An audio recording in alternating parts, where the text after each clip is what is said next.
Assalamualaikum everyone. I hope you guys are doing amazing. So I hope you guys are enjoying this little Presence of Paradise series because we're back with another episode, episode 3, and this one is on sincerity.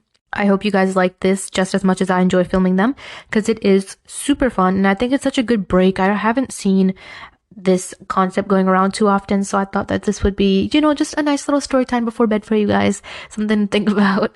So, here we go. Imam al-Ghazali has mentioned an incident of a great abid, a worshipper of the Bani Israel, who remained occupied in ibadah, which is the worship of Allah, most of the time. It is not sufficient for a Muslim to confine himself to a physical worship only. Just the performance of salah or the recitation of Quran, zikr of Allah is not sufficient. It is the duty of a Muslim to also invite to Islam, call others with advice, and so much more, and the invitation of good and the prohibition of evil. However, of course, dawah and all this should be done in an appropriate manner. Nonetheless, certain things were permissible for the Bani Israel, hence this man engaged himself in ibadah. A group of people informed that Abid, that a tribe nearby was worshipping a tree. He was naturally very disturbed and upset, and decided to cut down the tree. With an axe in hand, he set out to fulfill the task. On the way, shaytan in the form of an elderly man met him and inquired, "Where are you going?" He replied, "I'm going to cut down a tree, which is being worshipped by a group of people. It's my duty to destroy it." Shaitan persuaded him thus, "Why concern yourself with such matters? Let them worship what they wish. It will be better for you to continue your ibadah. Why give up your ibadah for something that Allah subhanahu wa ta'ala has not assigned you to do?" The abid said to Shaitan, "Cutting the tree down is also an ibadah." Shaitan then tried to prevent him from cutting down the tree. As a result, there followed a struggle between the two, in which the abid, with the help of Allah subhanahu wa ta'ala, overpowered Shaitan.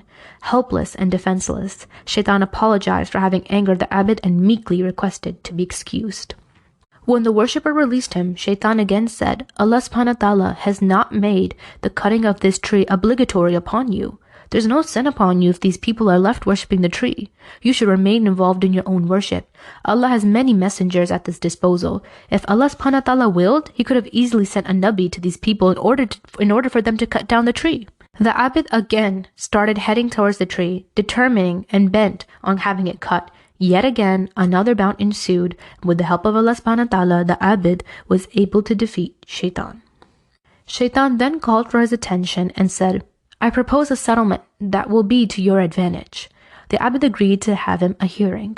Shaitan said to him, "You're a poor man and a burden upon your brothers and neighbors who care for you.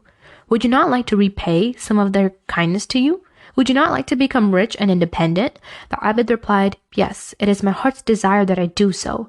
Shaitan continued, "If you desist from following through with this intention, I will pay you 2 gold coins every day, which you'll find beneath your pillow.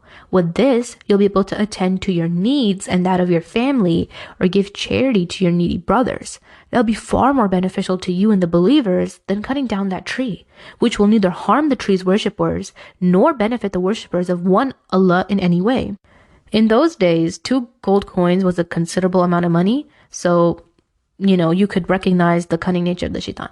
The abid contemplated for a while. The old man's right. I'm not a Nabi, appointed by Allah to chop down this tree. I will not be sinning if I leave the tree as it is. What harm will come to the Muslims if the tree is left alone? In fact, if I accept the money of cutting down the tree, it will be greater benefit to the people. Since the proposal appealed to him, he conceded to it. For the next 2 successive days, he received the 2 gold coins, as was promised. But the 3rd day, he found none. Enraged at the betrayal and treachery, the abid again picked up the axe and proceeded towards the tree with the intention to cut it. Shaitan, in the form of an old man, met him on the way. He asked the abid as to where he was off to, and the abid shouted, "To cut the tree." Shaitan said to him, "I will not allow you to do so." A struggle between the two followed, and this time, Shaitan, gaining the upper hand, overpowered the abid, sat on his chest, and threatened to kill him if he does not change his idea to cut down the tree. The abid helplessly pleaded for respite, and surprised at his defeat, asked Shaitan, "Who are you?" He replied, "I'm Iblis." The abid then questioned him, "How is it that I was able to defeat you twice, and now you've been able to overpower me?" He replied, "At first, your anger was purely to earn the pleasure of Allah subhanahu wa ta'ala. Your intention was to cut the tree for success in the hereafter. Hence, Allah assisted you in overpowering me. This time, however, your anger was for your own benefit, and your intention was contaminated with worldly motives. since it was not solely for the pleasure of Allah subhanahu wa ta'ala, Allah allowed me to overpower you. Dang. The Abid sold his amal, his good deed, for 2 gold coins, and he sold his ikhlas, his sincerity, for 2 gold coins. Why? Because he was an ignorant worshipper. As a result, he fell easy prey to the schemes of nafs and shaytan. He would have not succumbed to the ploy of shaytan if he was a learned worshipper as well as a lover of Allah. It is therefore required of every Muslim to have that amount of knowledge and understanding the Quran and the Sunnah which arms him against the tricks and conspiracies of nafs and shaitan, because their evil hatched plans take different forms and are extremely subtle.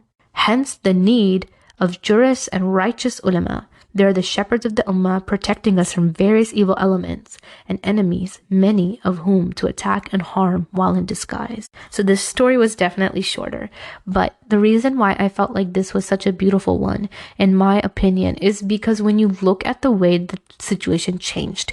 You guys ever have something that you're thinking of doing for the sake of Allah subhanahu wa ta'ala, and something, and you're like, but like, you don't have to do it, you know, like you don't have to.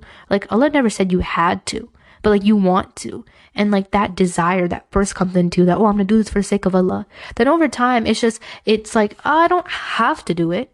And when you get bribed with something good enough, you decide not to.